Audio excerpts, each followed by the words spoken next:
So students, today we are going to start our second chapter, new chapter, and that is polynomials. Polynomial chapter ये बहुत ही important chapter है. बहुत सारे terms इसमें आप जानेंगे, सीखेंगे.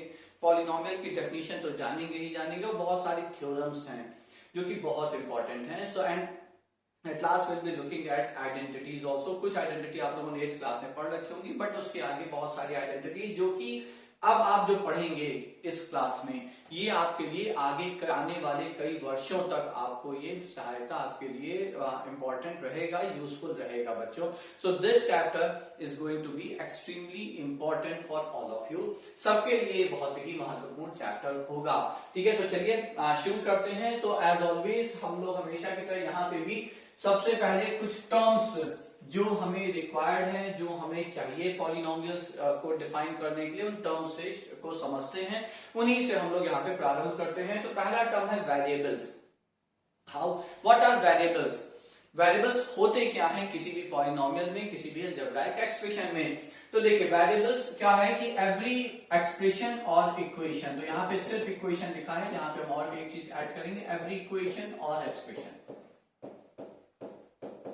has a variable which is an unknown and may take one or more than one value. कोई भी एक्सप्रेशन, कोई भी इक्वेशन आपका जो है उसमें एक वेरिएबल जरूर होना आवश्यक है, क्योंकि यदि वहां पे वेरिएबल नहीं है तो फिर उसकी एक फिक्स वैल्यू हो जाएगी. Variable as a name suggest, जिसकी वैल्यू वैरी करे मतलब चेंज हो सके.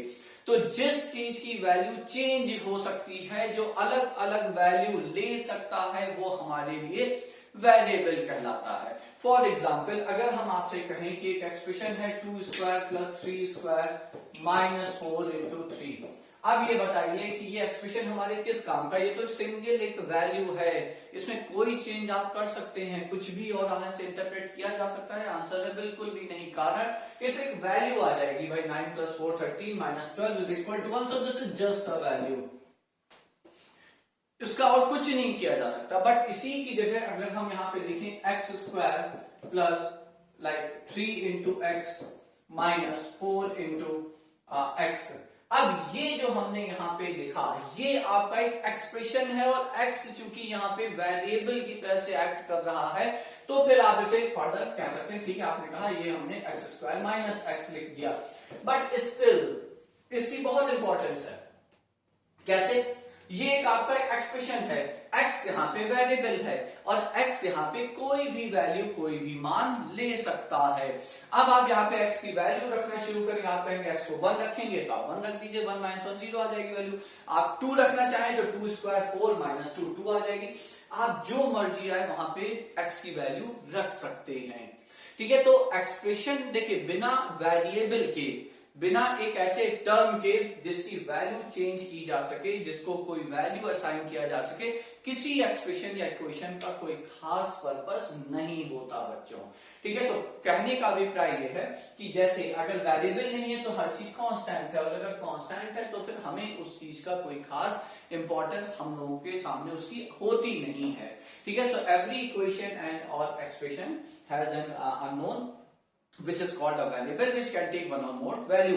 अब एक इंपॉर्टेंट बात आप यहां जान लीजिए कि नॉर्मली हम लोग वेरिएबल्स को इंग्लिश अल्फाबेट के जो आखिरी के अल्फाबेट्स हैं एक्स वाई जेड या कई बार U V W X Y Z, last जो 4-5 अल्फाबेट्स हैं, नॉर्मली हम वेरिएबल्स को उन्हीं अल्फाबेट से रिप्रेजेंट करते हैं. ये एक एक्सेप्टेड कन्वेंशन है, बट ऐसा नहीं है कि इसके अगेंस्ट नहीं जाया जा सकता. बट आप जब कहीं लिखा पाएंगे तो आप पाएंगे कि नॉर्मली आपके वेरिएबल एक्स वाई जेड ही होते हैं, जब तक चौथे वेरिएबल की आवश्यकता ना पड़े. अगर चौथे वेरिएबल की आवश्यकता पड़े तो फिर आप यू वी डब्ल्यू में से कहीं से शुरू करते हैं बच्चों.